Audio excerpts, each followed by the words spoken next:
Hey guys, this is Pastor Zach coming back at you. We just finished our worship service, our worship experience, our live stream, and right now you're probably getting ready to go home, hop in your car, drive down the road, or you're about to have lunch with your family, your friends who may be gathering there inside of your home. And one thing I'd like to do during this time is to give you some discussion questions to maybe prompt you as you're sitting around the table this afternoon. So 3 discussion questions, all based on this morning's message. Number 1, in this morning's message, I mentioned the definition of the church is a called out assembly of people based on the Greek term ecclesia. So with that definition in mind, that the church is a called out assembly of people, how do you apply that to your own individual walk with Christ? What does it mean to you to be part of the called out assembly of Christ, of God, to be a part of the church? Number 2, the second question that we have for you is this.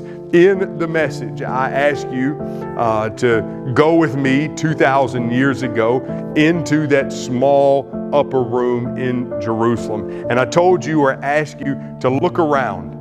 And I asked you, what do you see? What do you don't see? As you were thinking about that, maybe I could ask these 2 questions. 2,000 years later, here we are in the church. As I said a moment ago, maybe we're a bit of a faded picture of what we saw or what we see in the text from 2,000 years ago. Let me ask you this. Where do we get it right? Where do we get it wrong?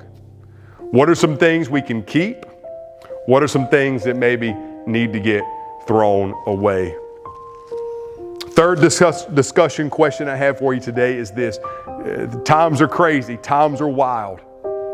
How can we leverage our current environment for the advancement of the gospel? Right there at the very end, I said we can either play defense or we can play offense. So how can we leverage what we're going through right now for the advancement of the gospel? What can you do in your neighborhood? What can you do at your work? What can you do at the grocery store? What can you do inside of your family, inside of your home, in order to actually advance the gospel during this time? Guys, I love you.